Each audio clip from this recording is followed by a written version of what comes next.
everyone. This is the David Goodman Reality and Truth Show. Thank you so much for joining us today. My name is Vanita Lambert, and this is my guest, Cynthia Jennings, my very special guest. She is a civil rights attorney. She's my NCNW sister, which stands for National Council of Negro Women, and she's also an independent candidate for Secretary of State. Thank you, Cynthia. Welcome. Oh, welcome. Thank you. Thank you for inviting me. Oh, no. I am glad you're here because you're going to help us with information. A lot of folks out there just don't know what the Secretary of State does, when to vote for the Secretary of State, if they're eligible to vote. So we are glad to have you on to share all of this important information with us. This is an election year, and we have some very critical policies at stake, and it's important that everybody knows about some of those policies. Right. So, thank you very much. If you just want to, tell everybody a little bit about yourself and share your information about what the Secretary of State does. Okay, thank you very much, Vanita. I'm a civil rights attorney, as you said before. I've worked as a teacher. I was an administrator. I was assistant to the commissioner of education for the state of Connecticut. Okay. I was also assistant to the commissioner of the courts, or the chief court administrator for the state of Connecticut as well. And I spent 3 years at the Legislative Black and Puerto Rican Caucus as their executive director. So I've worked in all three branches of government, and I'm pretty familiar with government. Good. Okay. Awesome. One of the things that I wanted to talk about today was the office of the Secretary of State and the importance of the office of the Secretary of State.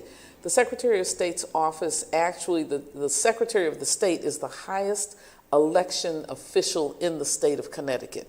Everyone in the entire state votes for the Secretary of State position, irrespective of what your party is, your affiliation, and the election is on November 8th. So if you're not registered to vote, registration is part of what the responsibility of the Secretary of State's office is. If you have a computer, you don't even need a stamp and an envelope. You can go to your computer and Google Secretary of the State and register to vote right from your home. The only thing you'll need is something maybe like your driver's license, the last four numbers of your Social Security, and just, you have to make a statement that you are who you are and where you live, and you have to select a party, and that's it. Or you don't, you select a party, or you select unaffiliated or independent. So you can you can vote from your home, and within 3 days you will receive your voter registration card that tells you where to vote, and your party and everything and all the information. So you check that to make sure it's accurate, and then you know when the elections are. Nice. So you're telling me that if I wasn't registered, I could register from home online by going under what? You would go secretaryofstate.gov or? Well, you would just Google voter registration. Okay. And then they used to have a program called Concord, but that's not in existence anymore. But they'll take you to the government website that allows you to register to vote. Okay. And you can register to vote. You can change your party there. You can change your address there. You never have to go in, and you never have to go downtown to the city hall or anything. You can register, and your registration will be confirmed in writing by a letter within less than a week. Wow. Now that's something I always encourage everybody to do is register to vote. We don't tell you who to vote for or which party to apply for. Register to vote because that is your only voice. Give yourself the option. If you're registered, you can decide at the last minute to run down and vote on the certain day. So always give yourself the option. Register to vote. You hear how easy it is right now. Right. Just go online from home so you don't need transportation, bad weather, no excuses. Just register to vote for the highest office. That's amazing. Okay, so what else? What else do we need to do after we register? All right, so when you register, keep in mind that the schools that your children attend, the money that you get into your community is directly affiliated with how many people are registered in that community. So it's also affiliated directly with how many people vote. They don't know how you vote, but that you vote, they know. And we have lost so many opportunities in Connecticut and so much money because of the low registration or the low voter turnout rates in our communities. So it's important that we understand that registration and voting are both important. If you just go in and stand in the booth, or if you don't, and don't pick a party or pick anybody, then you've still registered. You're counted because you've already gone through the process and signed yourself in. Oh. Of course, I don't recommend doing that. I recommend no being familiar with the issues. But your vote is your voice. That's all I can say. That's right. Your vote is really your voice. So let me just back up for a second. So it depends on the number of people registered. Would depend on how much money that county gets for schools or what have you. Well, is that? Yes, it absolutely. That's a good reason. Right. It has to do with the census and the voter registration and the voter turnout. So if you have low turnout in the community, if you have voter suppression where people's votes are never counted, where they're thrown off the polls because they don't respond to a canvass that supports you or documents whether or not you're voted or not. So if you're incarcerated, if you are in homeless and you can't vote and you don't have a way of registering because you have no address and you were left out of the process, the money that would come into your community for you as an individual there is lessened. Wow. And also people that are elected know what communities vote. So if they know, it's common knowledge that seniors take voting very seriously, and senior programs get through. They get millions, through, and I think that that's wonderful because at some point we have to recognize, though, that if we vote and we're a strong enough voting population, then our voice will be heard by our elected officials, and this is a representative form of government that we are actually under, and they vote for us and vote for our interests. But if we don't vote, then we don't know whose interests they're voting for. So that's a great reason for all the parents with minor children that are unable to vote to go on and vote so that we can get more money in our communities for youth programs, for, Boys and Girls Clubs or community centers or what have you. It's just a good reason if you need a reason. Any reason is good reason for me because, so many people cut the trail and went through what they went through so that we can vote.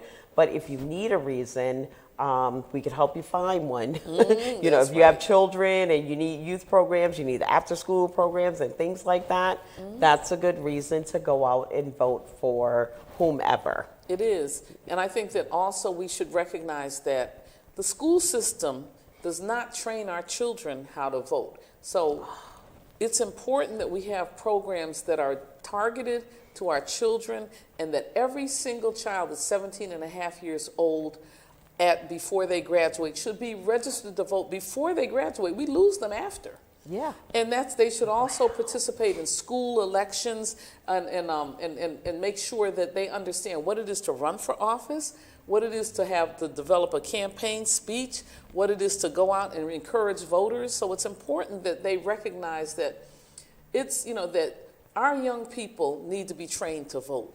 Because once they're out in the world, they're subject to all kinds of influences by people who know the importance of their vote. So people will come and ask you to vote for something that benefits them, not necessarily you.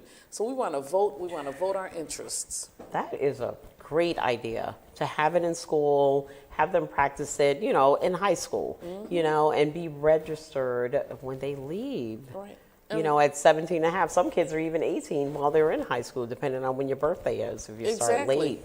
So yeah, that's a great idea. They have we have no problem giving them access to information about the military. That information is in the high schools. Right. That's one of the things. So we should definitely have access to registration and voting laws in school. Absolutely. Yeah. So young people should know, and I think that one of the things that the Secretary of State's office can and should do is make sure that there are young interns, especially seniors in high school, there are interns that are out there registering people to vote, showing people how to vote, talking about why they should vote, and maybe training the other students in the schools. So I think it's important that we take the students seriously, because they are the next wave of powerful people in our community. Because if they're registered and if they're organized and if they know how important their vote is and how much money it controls, they will vote. Exactly, exactly.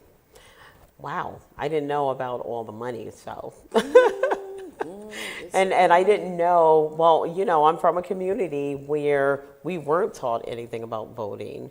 I didn't know anything about local voting, I would say. It was all about the higher offices. And later I learned that, you know, local voting is more important, like your, even just, you know, your council people. If you have a problem in your community, like if you're driving down the street and you hit a pothole, who are you going to call? The President of the United States or your council person? Right. And so, you know, it's just so important to do that. And this is an election year.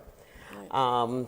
We got a lot going on this year, so you want to at least give yourself the option, make sure you're registered, make sure you have your identification, and make sure you know what each position supports. Like, for example, what other areas of Secretary of State you feel that is really, really crucial that we tell our audience about? Well, the other thing that the Secretary of State does is she manages the business registry. And right now the business registry registers businesses and then they get taxed. Well, they're taxed anyway, but they get taxed and they're on record, and there's money associated with registering businesses. However, we don't provide services to the businesses. We don't tell them where the bids are. We don't tell them where the contracts are. We don't tell them where the money is. And even if you use Soundview as an example, this company provides information that is not available to the general public. Exactly. And it's better than social media in many ways, because it's not there to, it's based in bringing in people that are experts and having them talk to the community. I think it's important that we recognize that Soundview and other organizations of this nature actually depend on funding from the elected officials. And these elected officials are elected by the people in the communities. If people in this community knew how important this station is, and they wanted to stay open, they really should make sure that they're aware of they touch base with their elected officials. Yes. And talk to them and let them know in writing and in person that, you know, it's important that you support the organizations in our community, because these organizations provide information to us that may not otherwise be provided. Exactly. I feel like, you know, Soundview Community Media TV is a staple in this community, because we provide information on so many different levels about healthcare, life insurance, voting, and it goes on and on and on. And this information that we get into, like we're talking about today, is very detailed information. It's not like a 60-minute commercial that you see on TV where it says, okay, you can get life insurance, and then blah, blah, blah, blah, blah. You don't hear all the small, you don't hear all the small print. We talk about the small print because information is just so important. Without this station providing all these different resources with all this different information, our community cannot take advantage of the benefits, because you need the information before you can take advantage of the benefits. And I talk about that extensively in Medicare all the time. And I don't want to get off track with Medicare, because, God, if I go down that road, you won't get to talk. So we'll do that another day. But there's just so many moving parts to Medicare, just like there is, for the position of the Secretary of State. And the one thing that I know about that position is that the Secretary of State protects our votes. That's the single most important thing to me. The Secretary of State protects our democracy. And the Secretary of State protects our votes, in that the Secretary of State has legal staff that are available that can do rulings, and they can bring cases against people that are doing things that affect our democracy. Connecticut is the Constitution state. It's one of the first states to ever have a constitution. And Connecticut's constitution actually prohibits early voting.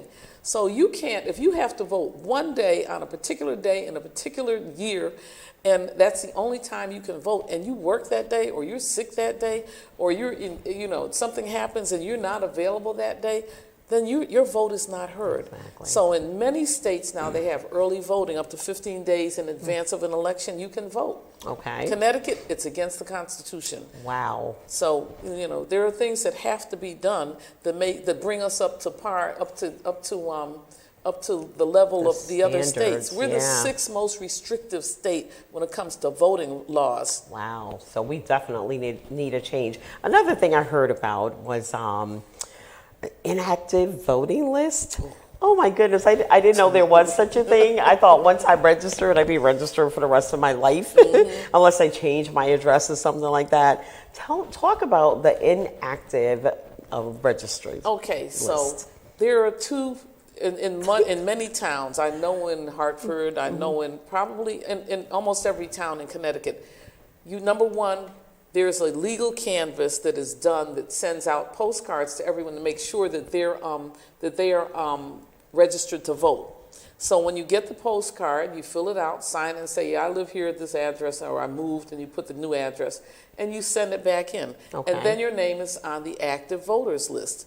But the inactive voters list comes in when you don't get the postcard or you don't send it back. Or you moved and the postcard went to the Right, old address. exactly right. You somehow don't get that postcard. It's not a fail-safe system. Okay. And so because you don't get the postcard, you don't send it back. So now your name is dropped from the active list to the inactive list. Now, why we need two voting lists is ridiculous. We don't need two voting lists. But that's once you're on the inactive list, the people on the active list who vote all the time, they're stable, they may own their own home, they go in, they vote, no problem. The people on the inactive list are at risk. And that means that they'll go in, and depending on who's in power and what the issues are and what the person who's working in the polls decides, they may be told, oh, you can't vote this time because you didn't vote in the last election. That's an untruth. Or they might be told that you're not registered, so you're not registered here, so you can't vote. Or you're on the inactive list and you can't vote. At one point I used to do exit polls and affidavits for people who weren't allowed to vote. So I'm sorry, let me ask you a question. So say, for example, I'm on the inactive list and I go to vote in my town, and they say to me, say I go to vote for Secretary of State on November 8th, and they say to me, oh, you're on the inactive list, you cannot vote. What can I do at that moment to change it? Okay, so you can, they have same day voter registration. Okay. But it's not at the polling place. You have to go downtown, register to vote, maybe at City Hall, and then go back to the polling place with your information, and then they'll allow you to vote. Nothing online? You can't go online? No, Okay. no, not at that point. And that means that when Just most asking. people, they've already done studies, people who leave the polls generally don't come back to vote that day. So that vote was lost. That vote was suppressed. Right. So you got to be proactive and get all of your information, get registered in advance. That's right. That's right. That's the only answer to that. And you can call your local registrar's office. You can call the Secretary of State's office and simply ask, am I registered? Where do I go to vote? And what party am I registered for? So that you can update your information. Now they're actually doing voter registration at Department of Motor Vehicles. Ooh, so when okay. you go in to get a license, there's a part that says, are you a registered voter? Yes or no. If not, would you like to register? And they give you that option right there. And that is wonderful, except for the people who don't have cars. Exactly. And that's a lot of people, because we got the city bus running all day and all night. There's also, when I fill out the Medicare Savings Program application for my clients that qualify for that or that want to apply, there's a form there that also asks, are you registered to vote? And if they're not registered to vote, they can fill out that form. And probably within, I'm going to say 2 to 4 weeks, because that's the time it takes them to get back the information from the Medicare Savings Program, they can become registered. But that is another option for all the seniors out there. You don't have to leave your house. I mean, I sit down at kitchen tables all day and I help people with things like that. So the main thing is, my thing is, if you don't have the information, you can't take advantage. Ask a question. No question is a stupid question if you're not registered, or if you're not sure if you're active or inactive, or where your voting polls are. Pick up the phone and just call the registrar's office and just ask. It's as simple as that. Because we need to have every voice counted, especially in our community. The more people register, the more people show up to vote, the more money we get in our community. It's as simple as that. And please understand, a dollar is connected to almost everything. That's right. And that's the bottom line. If you have a complaint about, you don't get bulk pickup, or I don't know, there's not enough youth after school programs, or whatever your complaint may be, then that's your chance to do something about it, and talk to your neighbors about it, and talk to your grandkids that are 17 and a half and 18 years old about it, because we need those votes more now than ever.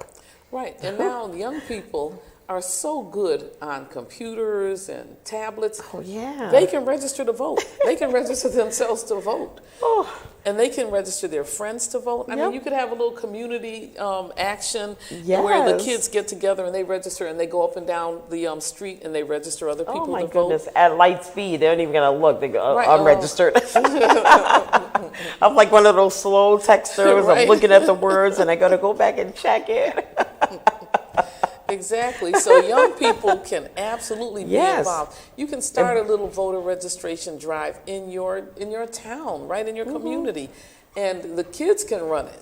Exactly. If you don't like what's going on in your school, if you need more college money, I'm not saying you're going to get it, but you have to ask. But you won't get it if you don't register. You definitely won't get it if you don't ask. You have to ask. I mean, my son has probably, I don't know, 70, 80,000 in student loan. He's in debt. Most kids that graduate from college are in debt. Right. There's very few, maybe that top 5% or whatever, where, they don't have to pay for college. They don't have debt. But the average person, even like President Obama, they didn't even finish paying off their student loans until he was in his 40s. I remember him talking about it. So, it's something good. Even if you get community college or any type of grants, my point is, even if it's not school, if it's community centers, it's whatever it is, you have to get involved. You have to get other people involved. You have to get registered, and you have to voice your opinion. Right.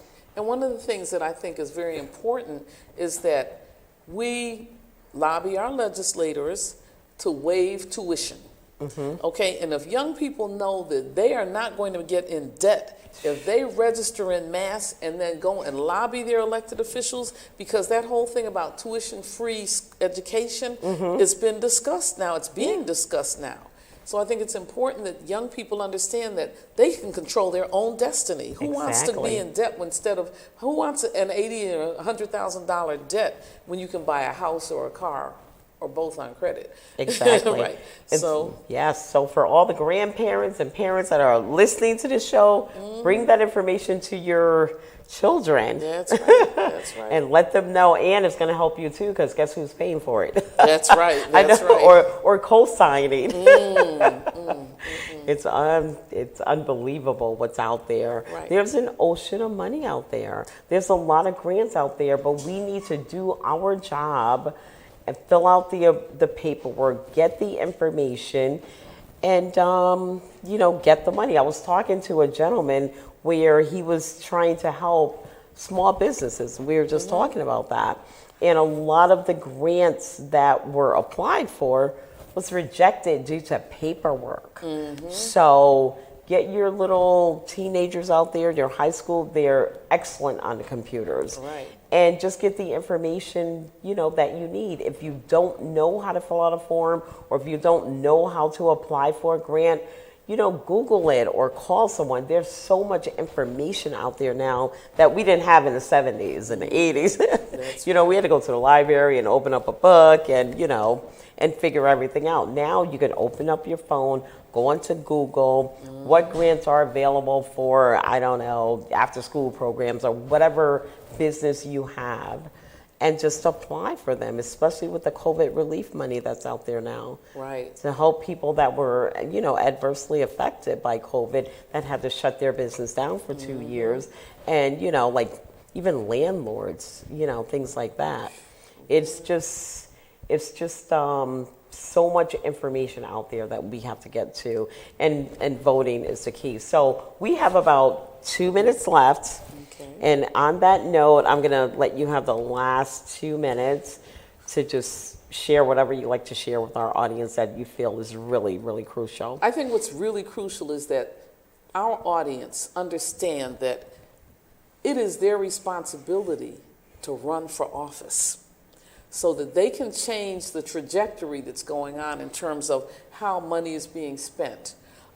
There should be a recall vote, so that when someone violates the public trust, steals money, misappropriates money, it shouldn't be their choice as to whether or not they step down. That should go to a vote of the people who who elected them, and they should be able to to pull back that vote if they lose the confidence in the person that they're serving, and that's serving them. So we have to make sure that that we stay in constant contact with our elected officials, that they know what we want, that we know how to touch base with them, and that we run for office. Whether we win or lose is immaterial, because your issues get out there when you're out in the public eye talking.